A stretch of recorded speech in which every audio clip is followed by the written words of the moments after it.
यहाँ पे हम कक्षा 10वीं के प्रश्नावली 8.1 प्रश्न नंबर 3, यदि साइन ए बराबर 3/4 हो तो कास ए और टेन ए का मान परिकलन कीजिए। तो हम देख सकते हैं यहाँ दिया है साइन ए बराबर 3/4। तो 3/4 तो साइन का मान होता है लंब बटे कर्ण, तो लंब बटे कर्ण बराबर 3/4।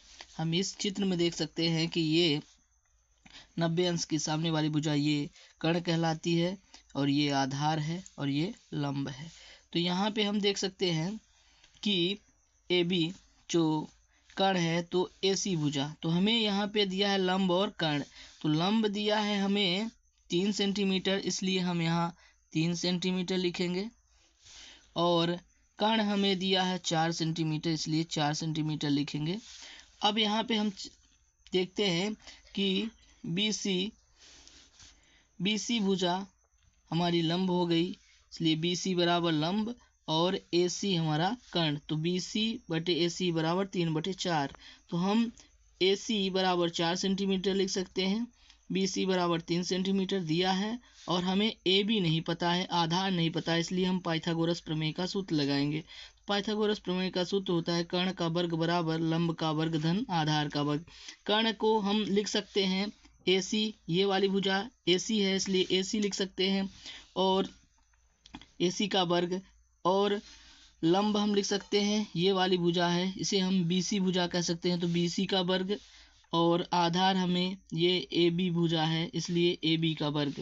अब हमें AC बराबर दिया 4 सेंटीमीटर, तो 4 का वर्ग बराबर 3, हमें BC दिया है 3 सेंटीमीटर, तो 3 का वर्ग, और धन AB हमें नहीं दिया है तो AB का वर्ग लगाएंगे।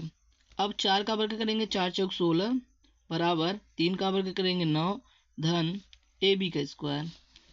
अब यहाँ पे देख सकते हैं कि 16 है और 16 और 9 को इस पार लाएंगे तो ये धन में है तो ऋण में हो जाएगा, तो ऋण बराबर AB का स्क्वायर। हम ऐसे भी लिख सकते हैं, तो 16 में 9 निकल गया तो 7 बचा, तो बराबर आ गया AB का स्क्वायर। हम AB स्क्वायर बराबर 7 ऐसे भी लिख सकते हैं।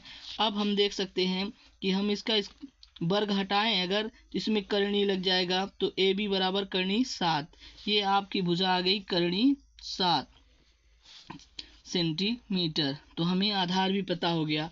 अब हमें मान परिकलित करना है, तो सबसे पहले हमें cos A की बात कर रहा है, तो cos A, तो cos A का मान होता है, हम cos बराबर होता है, सूत्र होता है आधार बटे कर्ण, आधार बटे कर्ण। तो हम देख सकते हैं कि कोण न्यून कोण A की बात कर रहा है, इसलिए आधार यही और लंब यही रहेगा। तो आधार हमारा देख रहे हैं कि दिया है cos A बराबर आधार हमें दिया है अभी पता हुआ 7 करणी 7 और लंब हम कर्ण हमारा है 4 सेंटीमीटर, तो हम लिख सकते हैं 4। इसी तरह से tan दिया tan A, तो tan A बराबर होता है हमारा लंब बटे आधार, लंब बटे आधार। तो tan A, तो tan A तो लंब हमारा दिया है 3 सेंटीमीटर और आधार हमें दिया है करणी 7 आंसर।